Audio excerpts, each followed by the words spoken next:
काम बिगाड़ा। 3 बहुओं के रवैये से सासू माँ बहुत परेशान थी। दरअसल बात ये थी कि तीनों बहुओं में किसी बात को लेकर अनबन हो गई थी। तब से ही तीनों एक दूसरे से मुंह फुलाए रहती थी। ना कोई सीधे मुंह किसी से बात करती, ना किसी का कहना मानती। पड़ोसी भी इस बात को जानते थे और जाने कैसे कैसे बातें भी करते। इसीलिए सासू माँ ने तीनों बहुओं को तुरंत अपने कमरे में बुलाया। मैं कई दिनों से देख रही हूँ, तुम तीनों अलग अलग सारे काम कर रही हो। ये सब नहीं चलेगा, तीनों को मिलकर ही काम करना पड़ेगा। सास की बात सुनकर एकदम से बड़ी बहू बोल उठती है। नहीं मम्मी जी, मैं इन दोनों के साथ कुछ नहीं कर सकती। मैं इस घर की बड़ी बहू हूँ, फिर भी ये मेरा कहना बिल्कुल भी नहीं मानती। अरे जेठानी जी, जानबूझकर मुझे डबल काम करवाती है आप, और छोटी मुझसे टेढ़े मुंह ही बात करती है। इन दोनों के बीच हमेशा सैंडविच बन जाती है मेरी, और मैं हमेशा आलू की तरह बीच में मसली जाती हूँ। मम्मी जी, इन दोनों को लगता है कि मैं छोटी हूँ तो इनके पैरों तले दब जाऊंगी, लेकिन नहीं, मेरा भी उतना ही अधिकार है जितना इन दोनों का है। बड़ी आई दोनों मेरी चुगली करने के लिए, मुझे क्या कम समझ रखा है। तीनों बहू एक दूसरे से बहस करने लगती है और सास दोबारा ये देखकर टेंशन में आ जाती है और सबसे कहती है, चुप हो जाओ, अब से तुम तीनों सारे काम एक साथ करोगी, आंख बंद करके एक दूसरे की बात सुनोगी। तुम तीनों इस बात को गांठ बांध लो, वरना अगली छुट्टियों में तुम्हारा अपना मायके जाना कैंसिल। सास की बातें सुनकर डर के मारे तीनों हामी भर देती हैं। जी मम्मी जी, मैं समझ गई। हाँ मम्मी जी, जैसा आप कहें, आप जो कहेंगी मैं वही करूंगी।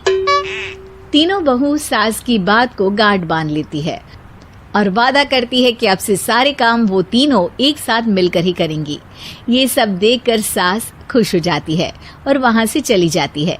नीचे जाकर वो देखती है कि घर में शर्मा जी आए हुए होते हैं। सास जोर से आवाज लगाकर कहती है, अरे बहू, जरा चाय बनाकर तो लाना, शर्मा जी आए हैं। सास की बात सुनकर तीनों बहू तुरंत किचन की ओर भागती है और चाय बनाना शुरू कर देती है। मुझे तो एकदम मसाले वाली कड़क चाय पसंद है, तो हम शर्मा जी के लिए मसाले वाली चाय ही बनाएंगे। अरे नहीं दीदी, गर्मी के मौसम में मसाला चाय कौन पीता है? मैं तो शर्मा जी के लिए इलायची वाली चाय ही बनाऊंगी। ये कैसी बात कर रही हैं आप दोनों? मेरी मम्मी ने सिखाया है कि मेहमान को ज्यादा दूध और शक्कर वाली चाय देनी चाहिए, वरना वो घर वालों को कंजूस समझते हैं। तो मैं तो शर्मा जी को ऐसी ही चाय दूंगी। तीनों बहुएं अपने अपने तरीके से चाय में शक्कर, मसाला, पत्ती सब डाल देती है। उबलने के बाद तीनों मिलकर चाय बाहर लेकर जाती है और शर्मा जी और सासू माँ को देती हैं। चाय पीने के बाद शर्मा जी सासू माँ को देखकर शर्मा जाते हैं और शर्मिंदा महसूस करते हैं कि आखिर उन्होंने चाय पीने के लिए हामी क्यों भरी। सासू माँ भी चाय पीना शुरू करती है और कहती हैं, अरे बहू, ये कैसी चाय बनाई है? चाय है या मीठे दूध की बासुंदी? हाँ, चाय अच्छी नहीं लगी क्या? कोई बात नहीं, हम पराठा बनाकर लाते हैं। चलो चलो अंदर। हाँ चलो, हाँ आती हूँ मैं भी। नहीं, मेरा पेट चाय नहीं चौपट कर दिया वही काफी है, पराठे से पोपट नहीं करवाना, मैं तो चलता हूँ। शर्मा जी चुपचाप पतली गली से निकल जाते हैं। अगले दिन सास बहुओं से कहती है, अरे बहू, जाओ जाके ऊपर के गेस्ट हाउस की सफाई कर दो। कल हमारे यहाँ मेरे दूर के रिश्तेदार आने वाले हैं, तो पूरे कमरे को चमका देना, समझी? तीनों बहू सास की बात को मानकर ऊपर सफाई करने चली जाती हैं और तीनों कमरे की सफाई चालू कर देती है। बड़ी बहू मकड़ी के जाले साफ करती है, तो बीच वाली झाड़ू लगाना और छोटी वाली सर्फ डालकर जमीन धोना शुरू कर देती है। अरे दीदी, जेठानी जी, अभी मैंने पूरी फर्श धोई और आप फिर से धूल नीचे गिरा रही हैं। और मछली जेठानी जी, आप बिना झाड़ू की धूल यहाँ छटक रही हैं। अरे तीनों को साफ करना है, एक साथ सफाई करते हैं ना। अरे वही तो, हम साथ साथ हैं, घर साफ साफ है। तीनों बहू ऐसे ही काम में उलझ जाती है और 2 घंटे तक एक ही कमरे की सफाई करती रहती है। बहुत देर से अपनी बहुओं को ना देखने के कारण सास ऊपर कमरे में उन्हें देखने जाती है, लेकिन कमरे में घुसती ही वो गीली फर्श पर फिसलने के कारण नीचे गिर जाती है। ओरी मोरी मैया, हड्डी मरोड़ के रख दी। आए मेरी तो कमर ही टूट गई रे।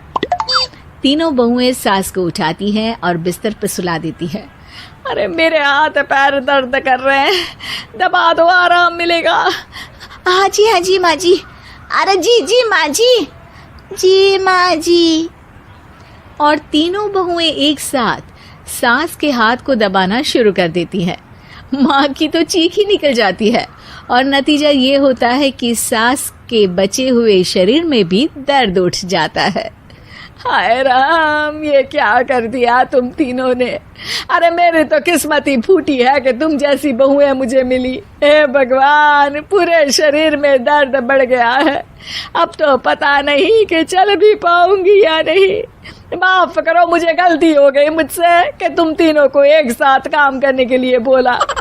सोचा था तीनों मिलके अच्छे से काम करेगी, लेकिन बड़े बुजुर्ग सही कहते थे कि 3 तिगाड़ा काम बिगाड़ा। तुम लोगों ने ये बात ना आज साबित करके दिखा दी। तुम तीनों को तो समझाना यानी मानो भैंस के आगे बीन बजाना है। तुम्हें अकेले अकेले काम करना है ना, तो अब से तुम अकेले ही अपना अपना काम करो। तीनों बहुएं वहां से जाने लगती है। अरे कहाँ जा रही हो? आप ही ने तो कहा कि अपना अपना काम तो मुझे मुल्तानी मिट्टी लगानी है। अरे मुझे भी तो नेल पॉलिश लगानी है, मुझे ना मेहंदी लगानी है। सास अपना सर पीट लेती है और कहती है, अरे मुझे भी लगाना है कुछ। क्या माँ जी? क्या माँ जी? क्या माँ जी? तुम्हारे घर वालों को फोन तुम्हारी हरकतें बताने के लिए।